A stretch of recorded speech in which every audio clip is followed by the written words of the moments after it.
I mean, we had stage, lighting, clothing. And back then, you got to remember, TLC, hat to the back, everything was, cross colors.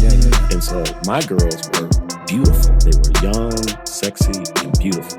And nobody liked them. Nobody liked them, man. Puffy didn't like them. Kenny didn't like them. Clive Davis didn't like them because they thought they were too fast. They thought they were too sexy. These young girls, they're too fast. Nobody's going to really, go to them because everything's hip-hop.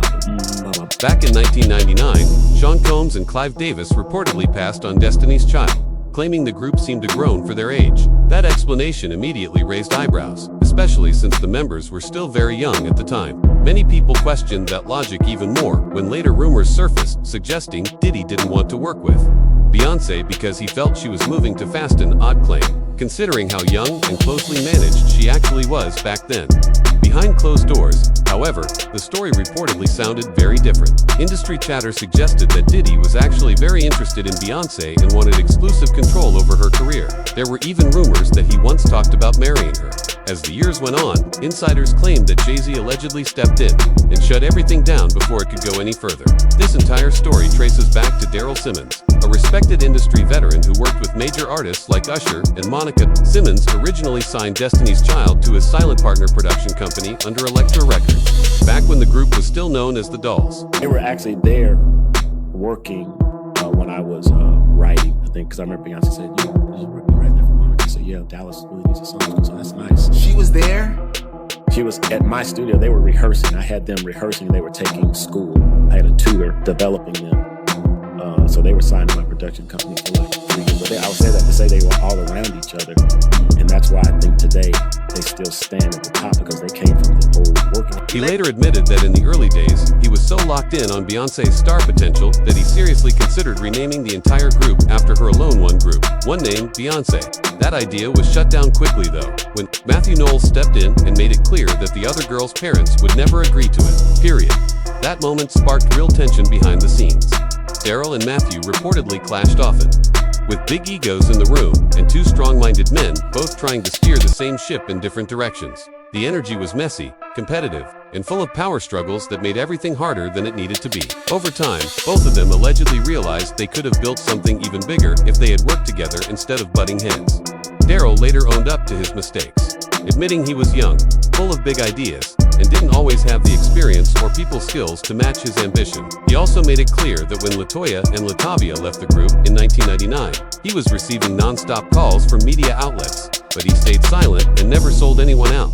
He said he promised Beyoncé he wouldn't, especially after the group was dropped from Elektra Records. They walked out of that meeting knowing the working relationship was officially over, with emotions running high. Everyone was upset, but he still reassured them they were going to be just fine even if it didn't feel that way in the moment. Even after Daryl fully stepped away from the group, he says Beyoncé never forgot the role he played in those early days. Years later, she personally reached out to him to ask if he still had any footage from the very beginning of Destiny's Child.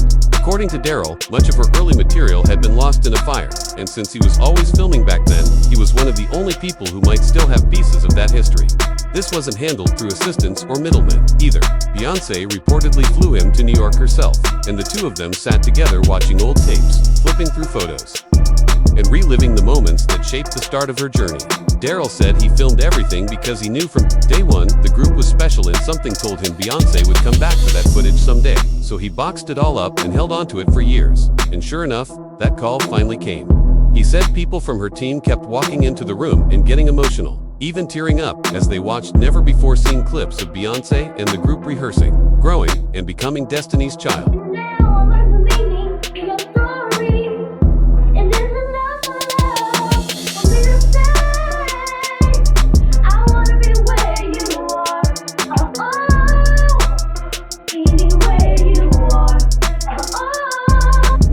This is where Diddy enters the picture and where things get really interesting. Daryl said he set up a major showcase with serious industry heavyweights in the room, including Clive Davis, Babyface, and Diddy. Yet somehow, all of them passed on Destiny's Child. The explanation floating around at the time was that the group felt too grown, which didn't make much sense. This was the TLC era, when baggy clothes dominated the scene, while Destiny's Child was styled in a more classic, Supremes-inspired way. According to Daryl, Clive Davis at Arista seemed unsure how to position Beyoncé, unsure whether she was a child, a teen, or a young artist still in development. Instead of fully committing to her potential, he shifted the focus to the music and said the songs just weren't connecting for him. On the other side, Diddy, who was running Bad Boy at the time, felt the group didn't fit his hip-hop lane and said they weren't quite his vibe. He did admit that the lead singer stood out and even said he liked her name, but still passed. Saying Beyoncé and the group needed more edge and more flavor before he'd be interested. Looking back, many people now believe those rejections were actually a blessing in disguise, keeping the group away from bad handlers and messy situations. Still, it hits differently hearing Daryl recall how closely these industry giants were analyzing Destiny's Child back then, especially knowing who they all became. What people say now is that, as time went on, Diddy allegedly developed a strong interest in Beyoncé. Some believe he saw her as someone he wanted close to him. According to conversations surrounding the documentary, the deeper viewers looked, the more uncomfortable this alleged pattern began to feel. And that's what really got people talking.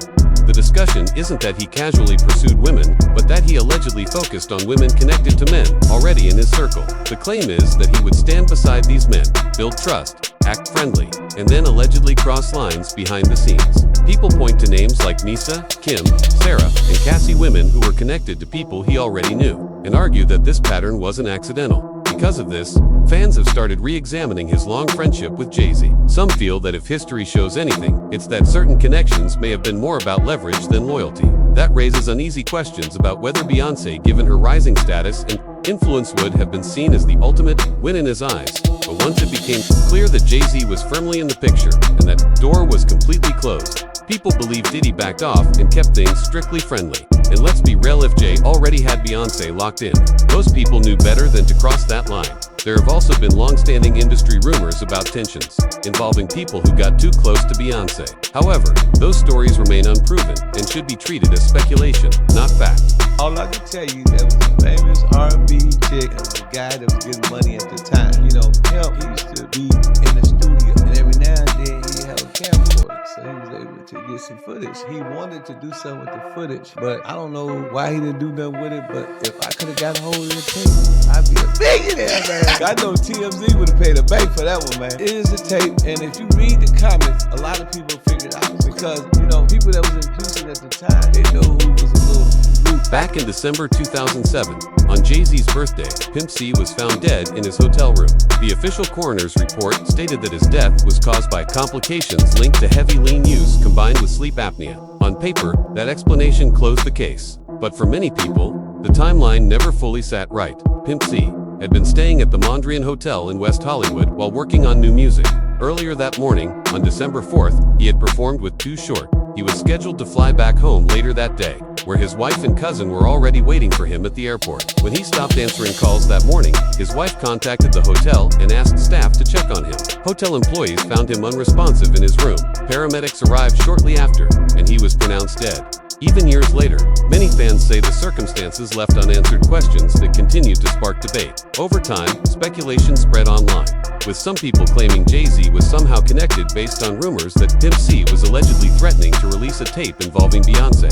Others point to stories shared by Bun B, who once recalled being in the studio with Beyoncé when Jay-Z reportedly called to ask who was present. None of this has ever been proven, but the stories continue to circulate and keep the conversation alive. According to one account, things allegedly became even more controlled after that. The story goes that once Jay-Z was told Beyoncé was wearing a more eye-catching outfit, he reportedly demanded that all the men clear out of the room immediately. That moment alone had people talking, as it showed just how protective and tightly managed the situation had become. And then there's the situation involving Sean Paul. He once spoke openly about how his song with Beyoncé became a global hit, yet they only performed it together 3 times, something that raised serious questions. He said the second performance fell off, like something behind the scenes wasn't right, with signs of quiet interference. By the third performance, Sean Paul said the energy was still strange and didn't feel natural at all. He also revealed there was supposed to be another performance at the VMAs, and Beyoncé herself told him they would rehearse together. But the day before the VMAs, during press events, Sean said he was actively rehearsing Baby Boy,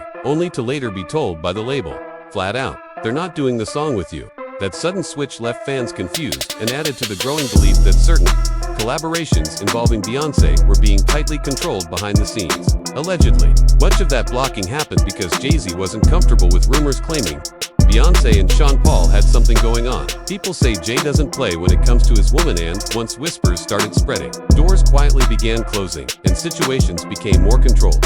Because of that, many believe Diddy knew to keep his distance. But keeping space doesn't necessarily mean the interest was never there. The talk floating around is that he allegedly wanted Beyoncé not in a reckless way, but more as a mix of curiosity and ambition, fully aware that crossing that line would come with serious consequences. From what's been said, the interest may have existed, but Jay-Z, being firmly in the picture, changed everything. That's why some fans wonder if those awkward moments between Beyoncé and Diddy weren't random at all, but instead, Beyoncé recognizing the energy and adjusting her distance accordingly.